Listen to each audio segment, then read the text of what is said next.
Friend, তোমরা যারা class 12 অর্থাৎ দ্বাদশ শ্রেণীর থার্ড সেমিস্টারের ছাত্রছাত্রী আছো এবং তোমাদের ইতিহাস সাবজেক্টটা আছে, তোমাদের জন্য আজকের ক্লাসটা খুবই গুরুত্বপূর্ণ।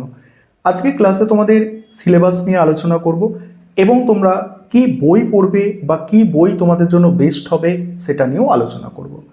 প্রথমেই বলি কি বই তোমরা পড়বে এই থার্ড সেমিস্টারে। দেখো, থার্ড সেমিস্টারটা তোমাদের কিন্তু প্রথম সেমিস্টারে যেমন এমসিকিউ প্যাটার্নে পরীক্ষা হয়েছে, থার্ড সেমিস্টারেও 40টা তোমাদের এমসিকিউ থাকবে এই ইতিহাস সাবজেক্টের ওপরে, অর্থাৎ 40 নম্বরের এমসিকিউ প্যাটার্নে পরীক্ষা। এবং প্রথম সেমিস্টারের সঙ্গে তফাৎ এখানে ব্যাপক আছে। কি তফাৎ? প্রথম সেমিস্টারে তোমাদের স্কুলে পরীক্ষা হয়েছিল, স্কুলের স্যারেরা অর্থাৎ শিক্ষক শিক্ষিকারাই কোয়েশ্চেন পেপার তৈরি করেছিল এবং সেখানেই পরীক্ষা হয়েছে, স্যারেরা এবং ম্যামরাই খাতা দেখেছে। কিন্তু এখানে থার্ড সেমিস্টারে এসে এখানে যে পার্থক্যটা আছে সেটা হচ্ছে বোর্ড কোয়েশ্চেন পেপার তোমাদের তৈরি করবে এবং বোর্ড কোয়েশ্চেন পেপার তৈরি করবে এবং বোর্ডের টিচাররাই খাতাগুলোও কিন্তু তোমাদের দেখবে এবং তোমাদের থার্ড এবং ফোর্থ সেমিস্টার নিয়ে উচ্চ মাধ্যমিক অর্থাৎ এইচএস হচ্ছে। এবং তোমাদের ফোর্থ সেমিস্টারে যখন যাবে তখন কি হচ্ছে, তোমাদের পুরো ডেসক্রিপটিভ লিখতে হবে, অর্থাৎ বড় প্রশ্ন থাকবে এই ইতিহাস সাবজেক্টের, অর্থাৎ তখন 3 নম্বরের প্রশ্ন, 4 নম্বরের প্রশ্ন এবং 8 নম্বরের প্রশ্ন থাকবে। তাই তোমাদের নম্বর তোলার জায়গা হচ্ছে এখানে, অর্থাৎ থার্ড সেমিস্টারটা নম্বর তোলার জায়গা। তাই থার্ড সেমিস্টার প্রথম থেকে খুব ভালো করে তোমরা শুরু করো এবং টেক্সট বই তোমরা যেগুলো ব্যবহার করতে পারো, তোমাদের টেক্সট বইয়ের ক্ষেত্রে আমি দুটো টেক্সট বই তোমাদের আমি সাজেস্ট করব। একটা হচ্ছে রায়মার্টিন কোম্পানির তোমরা টেক্সট বই নিতে পারো এবং আরেকটা তোমরা হচ্ছে ছায়া প্রকাশনীর টেক্সট বই নিতে পারো।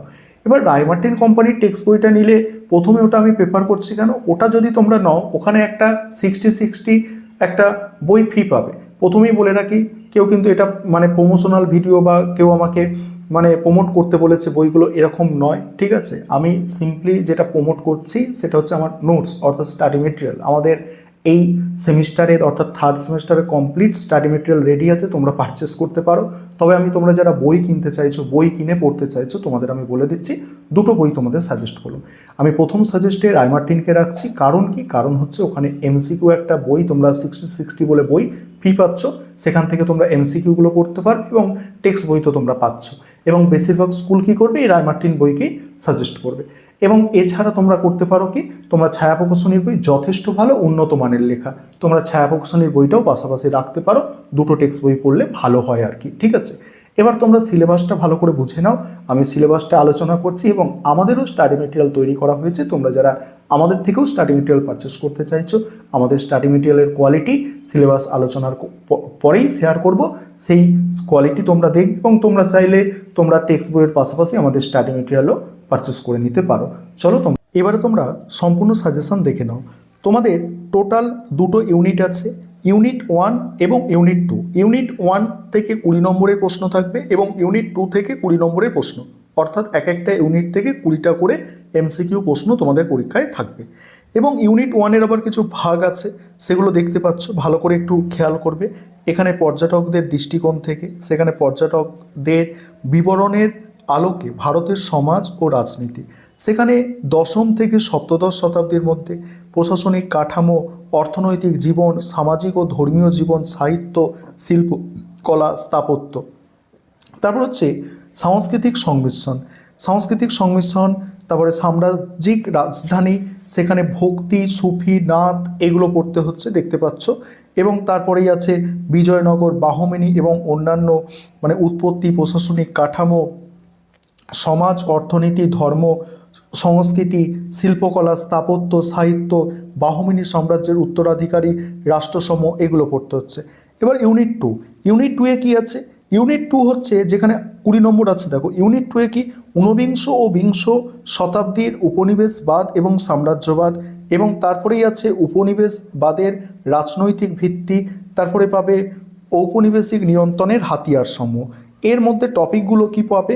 এর মধ্যে হচ্ছে এশিয়া এবং নতুন বিশ্বে সপ্তদশ ও অষ্টাদশ শতাব্দীর উপনিবেশায়নের সংক্ষিপ্ত রূপরেখা, এশিয়া ও নতুন বিশ্ব উপনিবেশায়নের সংক্ষিপ্ত রূপরেখা, সাম্রাজ্যবাদ এবং উপনিবেশবাদের অর্থনৈতিক গতিশীলতা, বাণিজ্যিক মূলধন থেকে শিল্প ও লগ্নির মূলধন পর্যন্ত।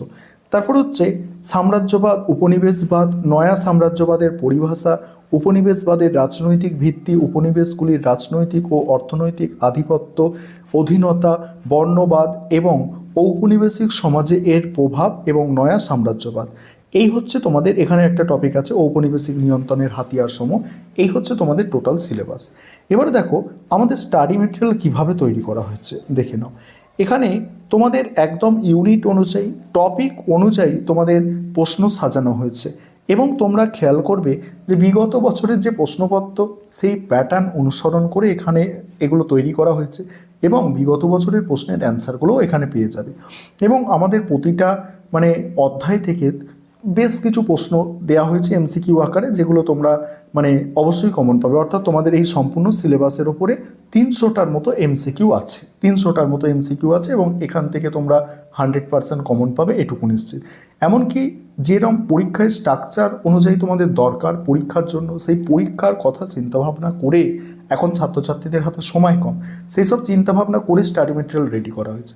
যেমন তোমরা দেখো, তোমরা নিজেরাই বুঝতে পারবে ভারতে আগত পারস্যের পর্যটক বা দূতের নাম কি। দেখো আব্দুর রাজ্জাক, ঠিক আছে। অলবিরনি কোন ভাষায় কিতাবুল হিন্দ বা তহকিক ই হিন্দ রচনা করেছিলেন? কোন ভাষায় করেছিলেন? দেখো কোন ভাষায়? আরবি ভাষায়। বিজয়নগর রাজ্য ছিল মানে শৃঙ্খলাবদ্ধ ও সমৃদ্ধ, এই মন্তব্যটি কোন পর্যটক করেন? কোন পর্যটক করেছে এটা? আব্দুল রাজ্জাক করেছেন। তারপরে তারপরে হচ্ছে দেখো সিক্স ভয়েস গ্রন্থটি কে রচনা করেছে? কে রচনা করেছে? দেখো অ্যান্সার এইভাবে করা আছে। তারপরে বাক্যগুলি ক্রম অনুসারে সাজাতে বলা হচ্ছে। এগুলো খুব পরীক্ষায় আসে।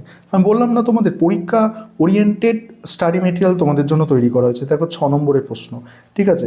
জাহাঙ্গীরের দরবারে ইংরেজ দূত কারা এসেছিল এবং এখানে সব মানে এরকমভাবে সাজাতে বলা হয়েছে, ঠিক আছে। তারপর স্তম্ভ মেলাতে বলা হয়েছে, স্তম্ভ আকারে দেওয়া আছে। তারপর বিবৃতি ব্যাখ্যার প্রশ্ন আছে। এইভাবে একদম কমপ্লিট স্টাডি মেটেরিয়াল তোমাদের জন্য রেডি করা হয়েছে। ঠিক যেভাবে তোমাদের পরীক্ষায় আসে সেইভাবে তোমাদের জন্য কিন্তু স্টাডি মেটেরিয়ালটা রেডি করা হয়েছে। অবশ্যই এই দেখো এই একটা প্রশ্ন, সঠিক ক্রম মানে ক্রম অনুসারে সাজাতে বলা হয়েছে। এই ধরনের প্রশ্ন তোমরা পরীক্ষায় অবশ্যই পাবে, ঠিক আছে। দেখো তোমরা একটা টেক্সট বই নিয়ে নিতে পারো, তার পাশাপাশি স্টাডি মেটেরিয়াল যদি তোমাদের কাছে থাকে আর কিচ্ছু দরকার নেই, একদম তোমরা কম সময়ের মধ্যে নিজেদেরকে প্রস্তুত করতে পারবে। এমনকি এই স্টাডি মেটেরিয়ালের শেষে তোমরা 5টি টোটাল মক টেস্টের প্রশ্নপত্র পাবে এবং সেখানে প্রত্যেকটা প্রশ্নপত্রের কিন্তু অ্যান্সারও দেওয়া আছে, ঠিক আছে। অ্যান্সার কি দেওয়া আছে? 5টা মক টেস্টের মডেল সেট তোমরা এর সঙ্গে পাচ্ছ। এটা মক টেস্ট নম্বর 5, ঠিক আছে। এইভাবে 5টা সেট তোমরা পাচ্ছ। তাই তোমরা যারা স্টাডি মেটেরিয়াল পারচেস করতে চাইছো, যত তাড়াতাড়ি পারো স্টাডি মেটেরিয়ালটা পারচেস করে নিতে পারো।